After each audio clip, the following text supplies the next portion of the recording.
친구랑 영화를 보러 갔어요.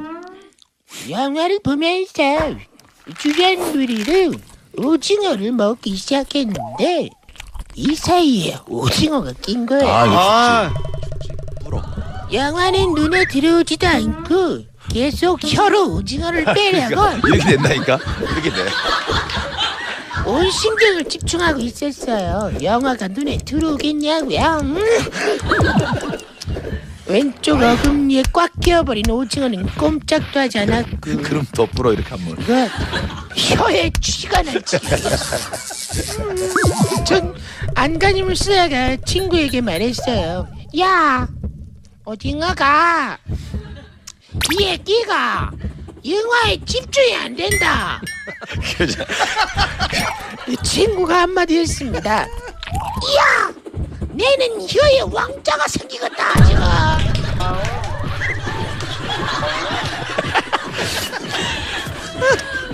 둘 다 오징어 때문에 혀에 근력 운동을 하다 나왔어요. 아이고. 초등학교 5학년 때 일입니다. 큰 집인 경기도 이천에서 추석 명절을 보내고 90km 떨어진 저희 집 인천까지 차량 정체로 4시간이 걸려서 밤 11시에 도착했어요. 거의 도착했을 때 어머니께서 여보 왜? 운전하느라 많이 힘들죠? 아유 지긋지긋해가지고 얼른 들어가서 씻고 쉬고 싶어. 근데 있잖아요 집 열쇠를 경기도에 두고 왔네. 4시간 걸려서 왔는데 아버지는 말이 없으셨어요. 한참을 조용히 운전만 하시더니 차를 가지고 차선을 왔다 갔다 춤을 추시며 소리 지르셨습니다. 시집했네야! 아까부터 차에서 입 벌리고 잠만 자더니 어떡할 거요? 뭐야? 다 필요 없어! 집에 안 들어가! 아버지는 집에 오는 내내 소리를 지르셨고 저는 공포에 떨며 집에 도착했습니다. 열쇠 집 전화번호가 어디 있더라? 전화번호를 찾는 어머니께 아버지는 내가 공수부대 출신인데 무슨 열쇠집이야! 소리 지르며 트럭 짐 묶을 때 쓰는 두꺼운 끈을 어깨에 메고 6층으로 올라가셨어요. 에? 저희 집은 6층짜리 건물에 5층이 있었거든요. 와. 10초 만에 내가 집에 들어가서 문을 열어줄 테니까 여기서 기둘려. 아버지는 6층 베란다에 줄을 묶으셨고 온 가족의 기대와 걱정 속에 6층에서 낙하하셨습니다. 어우, 간다! 홀짝 하시는 순간 쭉 가더니 절규가 들려왔어요. 어떻게? 아이고 사타구냐! 아버지는 3층에 매달려 계셨어요. 저희 집은 5층인데 늘어나서 3층까지 내려간 거예요.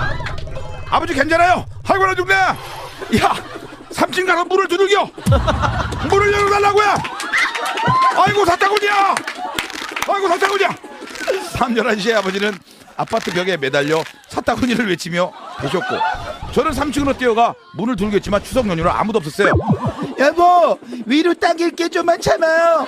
하나 둘 셋. 온 가족과 6층 아저씨까지 합류해서 위로 다시 줄을 당겼고 밑에서 바로 반응이 왔습니다. 아이고 당기지마! 당기지마! 사타구냐! 잠깐 당기지마! 당기지마! 아이 좀만 참아요. 하나 둘 셋. 하지마! 아프다고! 아파 사타구냐 아파! 여보 한 번만 더 참아요. 4층까지 왔다. 얘들아 우리가 힘내자. 하나 둘 셋. 피나! 피나! 피나 하지마! 119를 불러! 피가 나! 그렇지만 아버지는 결국 5층 저희 집까지 올라오셨고 베란다 창문에서 창문이 잠겼잖아. 내려줘! 내려줘 피나! 피나! 라는 말을 마지막으로 119 사다리차를 타고 내려와 엉덩이에 밧줄 자국을 가지고 병원을 가셨습니다.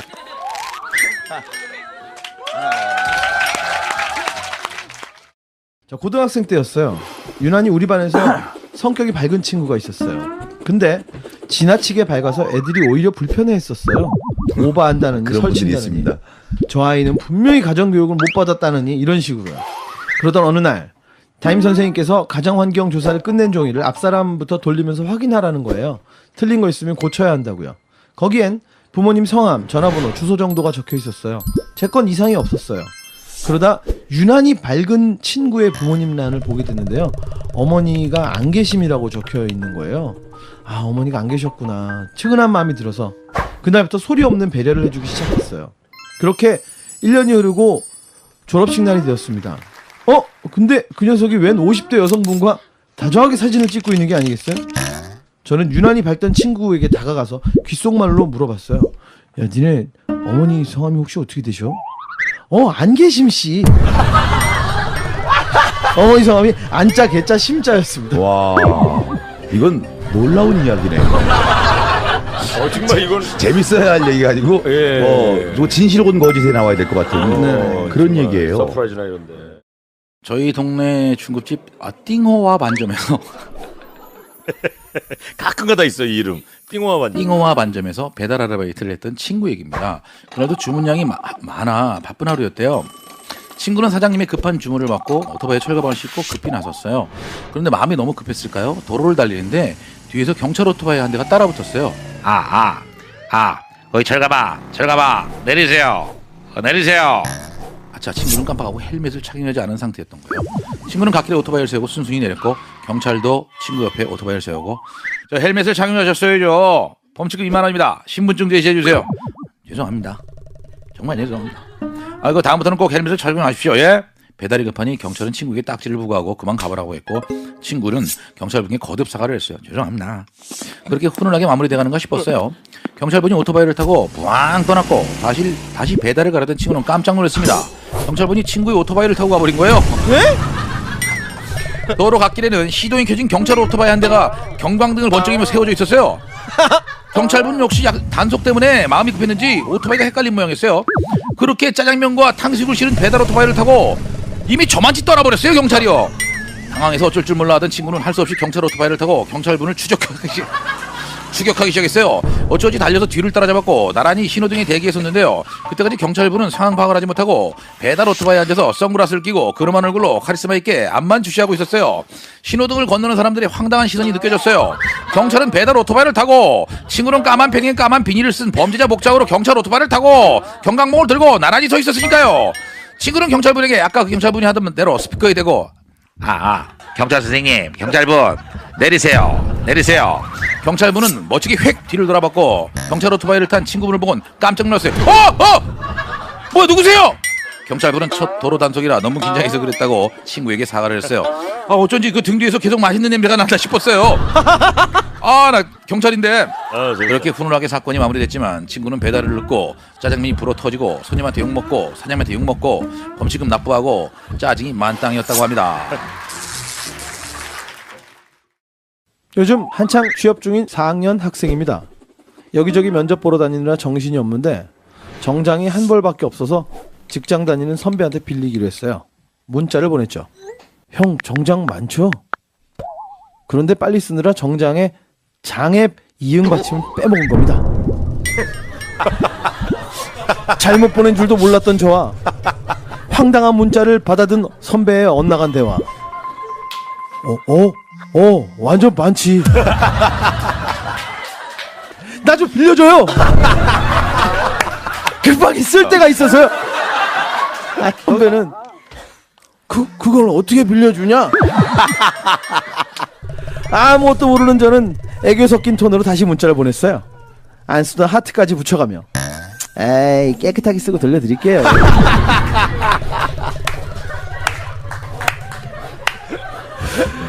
고민의 흔적이 역력한 선배의 마지막 답장이 도착했어요. 그걸 또 돌려주게?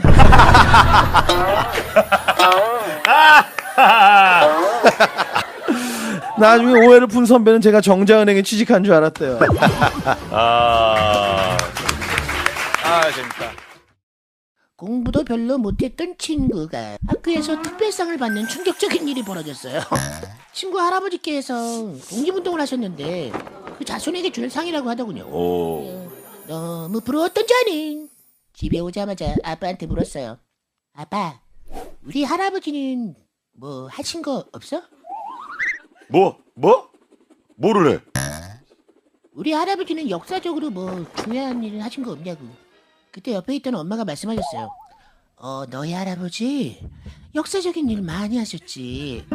평생 바람을 피우셨다.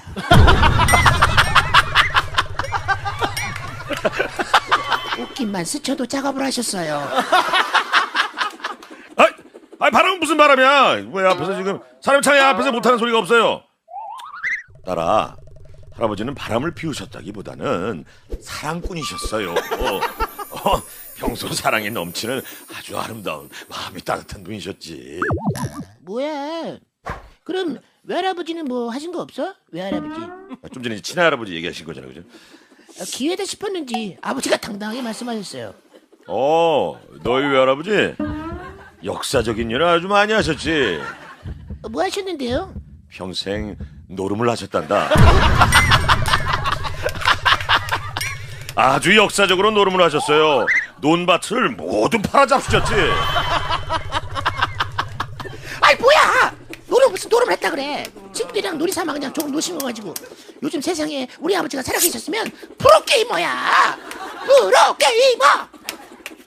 그렇습니다. 친할아버지는 프로사랑꾼, 외할아버지는 프로게이머, 저는 명문가 자손이었어요. 아주 자랑스럽습니다. 랄랄랄라. 대학교 3학년이라 학점 관리가 중요한 시기였는데 중간고사를 망쳤습니다. 축하드립니다. 미래에 대한 불안감이 들었고 사주를 보러 갔어요. 무슨 중간고사 망쳤다고 사주를 보러 가냐. 학교 근처에 있는 용하다고 소문난 곳이었어요. 늦은 시간이라 사람이 아무도 없었는데 70살은 넘어 보이는 도사님 한 분이 계셨어요. 제가 들어가자마자 너는 역마살이 껴가지고 성격이 활달하구만. 사람 만나는 거 좋아하지? 깜짝 놀랐습니다. 보자마자 제 성격을 맞추다니요. 이거는 거의 반반이에요. 사람 만나는 거 좋아하는 사람이요. 그죠? 아니, 반반이 아니죠. 거의 단가? 깜짝 놀랐어요. 신기하고 오길 잘했다고 생각이 들었어요. 제 미래를 볼 수 있다는 기대감에 마음이 들떴습니다. 저기요, 저 곧 있으면 취업 시즌인데요. 어떤 종류 일을 해야 오래오래 잘할 수 있을까요? 참고로 저는 기계과입니다.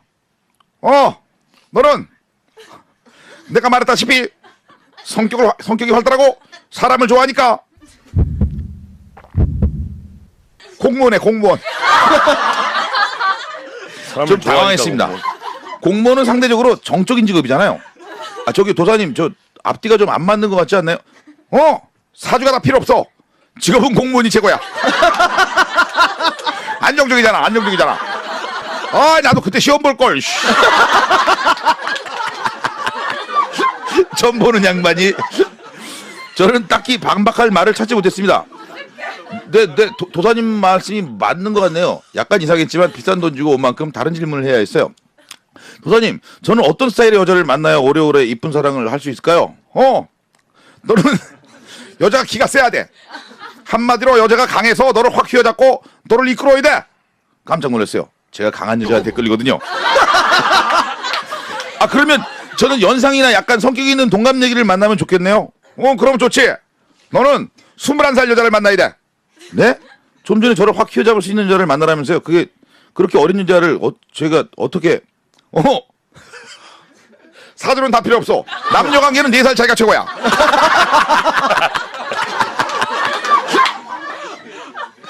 네 살 차이는 궁합도 안 봐, 임마.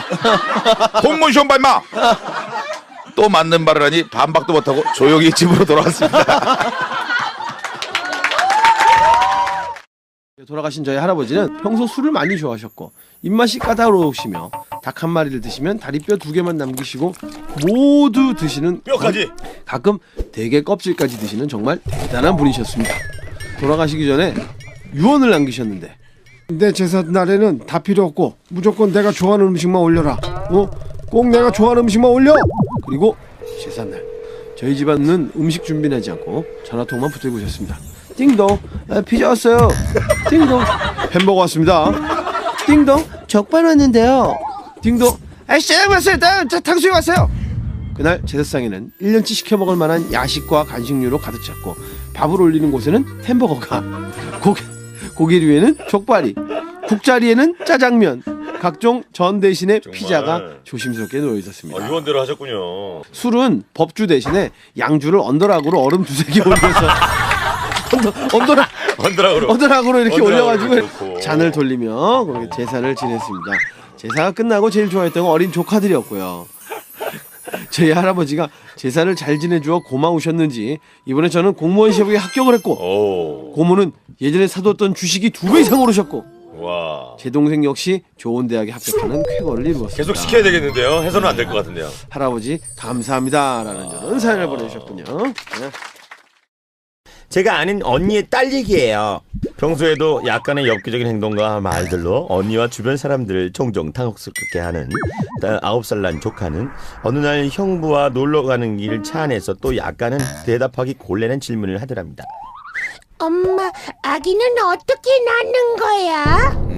언니 순간 당황했지만 곧 침착하게 설명을 해줬죠. 엄마 뱃속에서 아가가 만들어져서 나오는 거지. 그러자 호기심 많은 조카가 어떻게 아가가 만들어져? 점점 곤란해지네요. 예. 하고 물었습니다. 여기서 대충 대답하면 더 집요하게 물어볼 것 같아서 언니는 진지하게 성교육 차원에서 설명을 해줬어요. 그거는 엄마랑 아빠가 사랑을 해서 아빠한테 있는 정자가 엄마 뱃속으로 들어오면 엄마가 가지고 있는 난자와 만나서 아기가 만들어지면 10달 동안 아가가 엄마 뱃속에서 자라서 나오는 건다. 9살 난 조카에게 다소 어려운 용어이긴 해서 또 물어볼까봐 언니는 내심 걱정하던 차에 조카가 그렇구나. 하더랍니다. 언니는 이제 됐구나 싶어 안도의 한숨을 쉬려던 찰나에 조카가 하는 말. 엄마, 그럼 한번 해봐.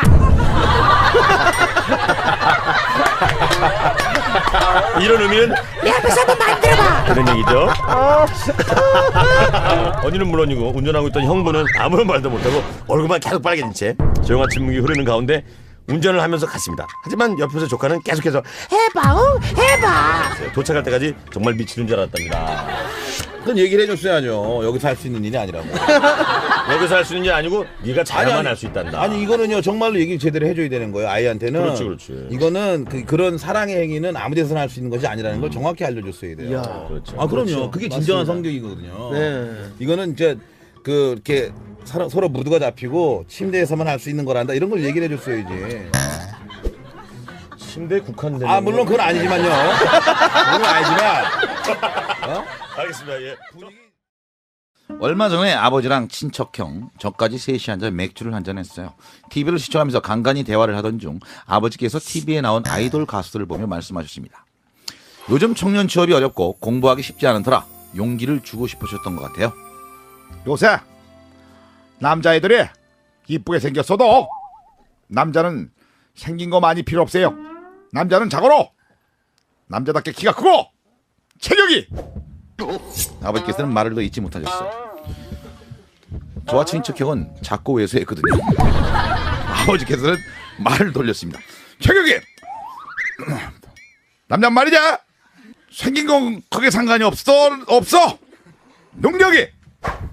아버지는 말을 더 잊지 못하셨어요. 저와 친척형은 학교를 졸업하고 공무원 시험 준비 중이었기 때문에 엄밀히 말하면 2년째 백수였거든요. 아버지께서는 저희 눈을 피하셨습니다. 그리고 억지로 미소를 먹으며 남자는 의리가 있고 친구가 많으면 돼. 자고로 사내다움이. 아버지는 말을 더 못 잊으신 거예요. 저희는 공부를 한다는 핑계로 친구도 안 만나고 운동도 잘 하지 않았거든요. 아버지께서는 두 눈을 감고 고개를 천장으로 향했습니다. 저것들은 대체. 그리고 땅이 꺼질 듯 긴 한숨을 쉬며 안방으로 향했어요. 가시던 중 방문 앞에 서서 나지막한 소리를 말씀하셨습니다. 사람은 건강이 최고다. 건강이 최고요. 건강을 야, 한가 그냥 봐요. 오래나 살아라. 그 말을 듣도록 더 이상 남자에 대한 정의는 포기하셨어요. 요즘 공부하느라 허리에 디스크 같은 게 왔는데 차마 말씀을 드릴 수가 없어요. 깊어가는 가을 저녁 둥근 달을 바라보며 귀뚜라미도 울고 저도 울고 친척경도 울고 우리 아버지도 우셨습니다. 때는 모두가 투지폰을 쓰던 때부터 시작합니다. 언니는 사업을 해서 좋은 휴대폰 번호를 받으려고 아는 사람한테 뒷번호가 6767인 폰 번호를 받았는데요. 어느 날 언니에게 낯선 전화가 걸려왔어요. 연자냐? 어떤 할아버지가 다짜고짜 연자냐고 물으셨어요. 언니는 아니라며 끊었죠. 아니에요. 딱딱 며칠 뒤 이번엔 웬 아저씨가 전화를 했었냐. 염사장. 아닌데요, 잘못 보셨습니다. 며칠에 한 번씩 계속해서 이런 식의 전화가 걸려갖고 언니는 본의 아니게 상대방들이 헷갈려하는 분의 성함이 염연자씨고 서천에서 횟집을 운영하는 사람이라는 것까지 어떻게 알게 됐어요. 이거 알게 되죠. 계속해서 알게 되죠. 이제, 계속 보니까. 염 사장님은 모임이 아주 많으신 분이셨는데 항상 좀 늦는 편이라서 독촉 전화가 자주 걸려왔고 염 사장님 모임이 있는 날이면 언제나 언니가 먼저 전화를 받게 된 거예요. 아이고 염 사장 왜 이렇게 안 와? 아무렇지도 않게 이분이. 꼭 가실 거예요. 아이 근데 누구지? 염 사장 딸인가? 아니요 모르는 사람이에요. 아니요 근데 잘 아는 사람이에요. 전화를 자주 받다 보니 이렇게 염 사장님의 스케줄을 관리해주는 사람이 됐고 전화는 계속 이어졌어요. 그러다 전국이 010으로 앞자리를 바꿔야 할 때가 왔고 언니는 이제 염연자님을 찾는 전화를 받을 일이 없겠다고 안도하며 010으로 번호를 바꾸었지만 6767은 그대로 가지고 갔죠. 근데 염연자님도 가운데 번호에 한 자리만 추가하고 뒷자리를 그대로 가지고 6767로 갈아타셨는지 종종 문자나 전화가 왔다고 해요. 가끔 오는 문자로 인해 소식을 확인할 수 있었어요. 염 사장님의 횟집이 잘 되지 않아 인터넷으로 수산물을 판매하셨고 가끔 도착하는 반품 문자로 인해 가게 주소를 알게 됐어요. 충남 서천. 그리고 가족들과 서천으로 놀러갔던 언니는 무언가에 끌리듯이 염연자님의 횟집으로 갔고 카운터에 계신 사장님을 보자마자 그 언니는 자기도 모르게 연자 언니 자초지종을 들으신 사장님은 본인도 자기를 연결해주는 사람이 있다는 소리를 가끔 들었다면서 언니에게 아주 후하게 대접을 하셨고 언니는 지금까지도 염연자님의 비서 아닌 비서 역할을 해주며 서천에 갈 때마다 단골집으로 들린다고 합니다. 저희 집에 얼마 전에 새 식구가 하나 늘었습니다. 슈나우저 한 마리를 무료로 분양받아서 기르게 되었죠. 그런데 이 녀석이 살던 곳이 바뀌어서 긴장을 했는지 오자마자 거실 여기저기에 쉬를 해놓지 뭡니까. 강아지들은 종이를 말아서 잘못했을 때 혼을 내면 된다기에 그 짓도 해봤지만 통하진 않습니다. 그래서 우리는 이대로 안 되겠다 싶어 특단의 조치를 내기로 했습니다. 우리가 내린 결론은 우리가 직접 몸으로 보여주자, 교육시켜주자, 몸으로. 당장 돌입했습니다. 교관은 제 아내가, 조기는 제 딸과 제가 맡기로 했죠. 개를 앞에다 내려놓고 아내가 딸한테 앉아 하면 딸은 강아지가 앉은 자세로 앉습니다. 그러면 아내는 딸의 머리를 심하게 쓰다듬으며 잘했어 하면서 육포를 물려줬습니다. 그러면 딸은 그 육포를 바닥에 내려놓고 맛있게 먹었습니다. 또 엎드려 하면 딸내미가 엎드렸다가 배를 드러내고 누우면 제 아내가 배를 심하게 쓰다듬고요. 옳지 착하지 옳지 착하지를 연말하면서 육포 하나를 건네줍니다. 처음에는 내 나이 21인지 세야 돼 하면서 거버던 딸이 육포가 맛있는지 잘 따라주고 그런데 정작 그 옆에서 까망이는 멍 때린 얼굴로 한심하다는 듯 우리를 보고 있고요. 나중에는 아예 배 깔고 들어눕더군요. 그래도 우리는 굴하지 않고 계속 교육을 시켰습니다. 그러자 우리를 무시하던 까망이가 관심을 보였습니다. 먹을 거에는 장사가 없었습니다. 이제는 앉아 기다려 소리는 알아듣습니다. 문제는 똥오줌을 지정된 장소에 가리는 것이었습니다. 어떻게? 같은 남자인 제가 나서기로 했죠. 남자인 제가 나서. 저는 까마귀를 데리고 욕실로 들어갔습니다. 그리고 욕실 문을 걸어잠그고 저는 태어나 평생 처음으로 개 앞에서 손으로 땅을 짚고 무릎도 꿇고 엎드렸습니다. 옷을 버릴까봐 옷도 다 벗은 채로 말이죠. 그리고 한쪽 다리를 45도로 들여올렸습니다. 다 벗었대. 그리고는 말씀 안 드려도 알겠죠. 오로지 까마귀의 생활 수준을 높여야 한다는 일념으로 열심히 일하셨습니다. 드디어 까마귀가 거실에 쉬와 응가를 싸지 않게 됐습니다. 그런데 얘가 제 옆에를 안 옵니다. 지 영역에 제가 침범했다는 위협감을 느껴서일까요? 그래도 집에다 안 싸는 것만 어디냐 싶어 그냥 만족하고 삽니다. 라고 이야 대단하다. 벌금. 건축업을 하고 계신 형부 사무실에서 있었던 이야기입니다. 비가 내리던 어느 날 사무실에서 일하던 형부는 뭔가 심하게 타는 냄새를 맡고 이곳저곳을 살폈지만 별 이상이 없어 다시 일에 집중했습니다. 하지만 여전히 뭔가 타는 냄새가 났고 2층에 있는 직원에게 전화를 걸어 확인해봤지만 이상 없다는 직원의 말에 순간 형부는 건축 자재가 쌓여있는 지하실이 생각난다고 합니다. 이거 분명 불이 난 것 같은데. 119에 신고하고 지하실로 뛰어간 형부는 다행히 이상이 없는 것을 확인하고 나오려는데 저쪽에서 소방대원이 뛰어오고 있더랍니다. 불난 곳이 어딥니까? 저기 아까부터 냄새가 나서 신고했는데 우리 사무실은 아닌 것 같습니다. 아니 이 정도 냄새면 이 건물이 아니고 옆 건물에서 불이 난 것 같은데요. 소방대원은 옆 건물로 뛰어갔습니다. 안에 아무도 없어요? 괜찮으세요? 그러자 잠시 후 할머니 한 분이 누구세요? 어떤 할머니가 문을 열어주시더랍니다. 안에서는 할머니 10분이 방 안 가득 연기를 피우며 배에 쑥두을 뜨고 계셨어요. 이걸 왜 음산하게 읽어달라 그랬어요, 이거를? 음산하게 맥해야죠. 읽어서 더 사연이 살았죠. 아, 그렇나요? 역시 잘 살려. 제목 수면 내시경 복수. 제 친구가 얼마 전부터 위가 따끔따끔 아파서 인생 처음으로 수면 내시경을 예약했어요.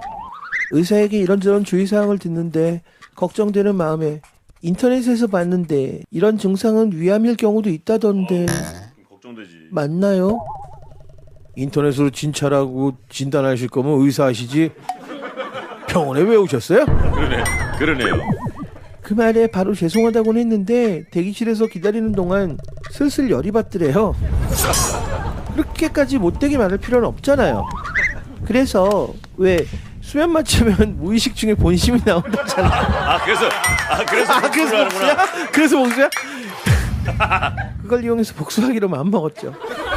마음을 먹는다고 되나 그게? 침대에 누웠고 간호사가 속으로 숫자를 세라고 했고 점점 의식이 사라지면서 몽롱해지려던 그때 친구는 있는 힘을 다해 외쳤습니다.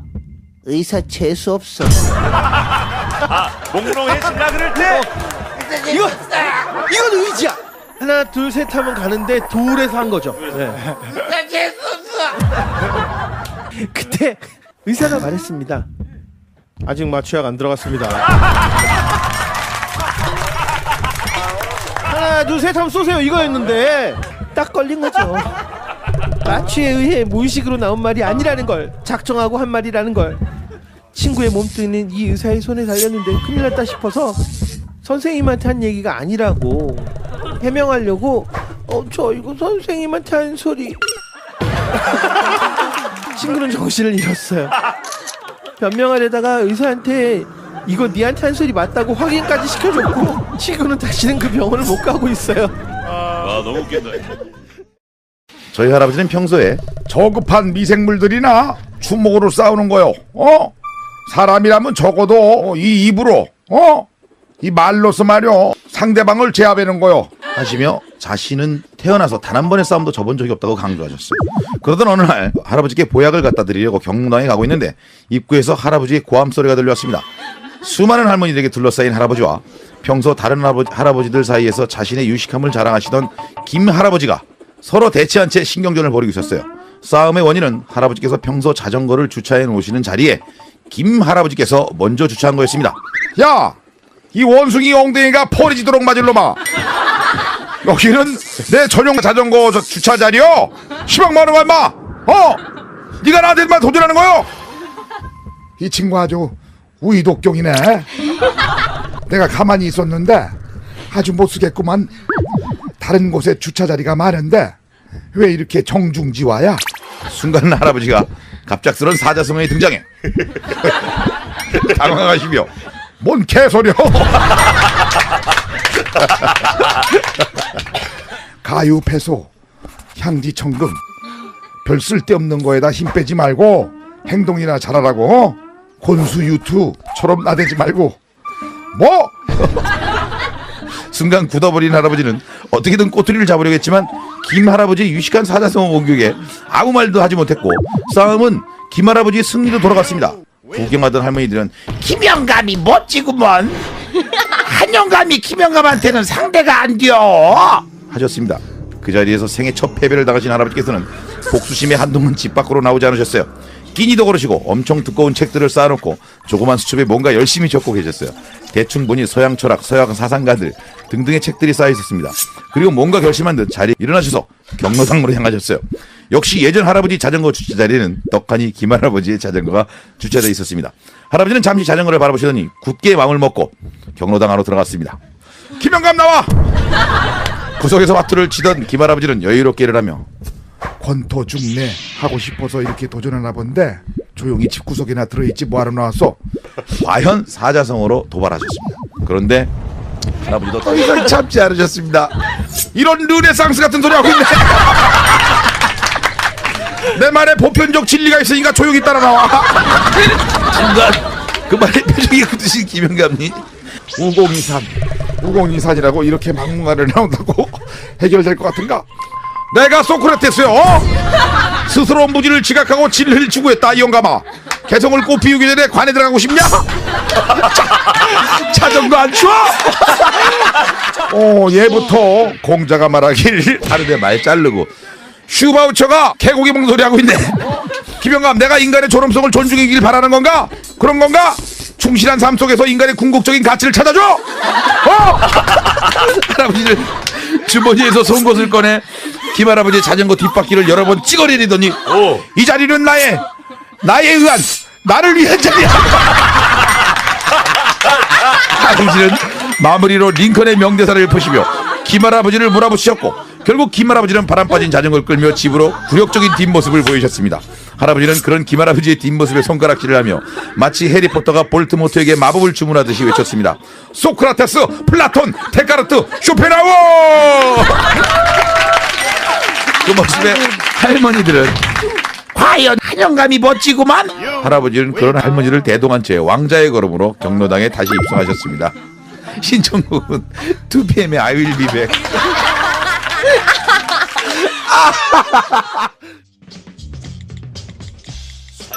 진보 명품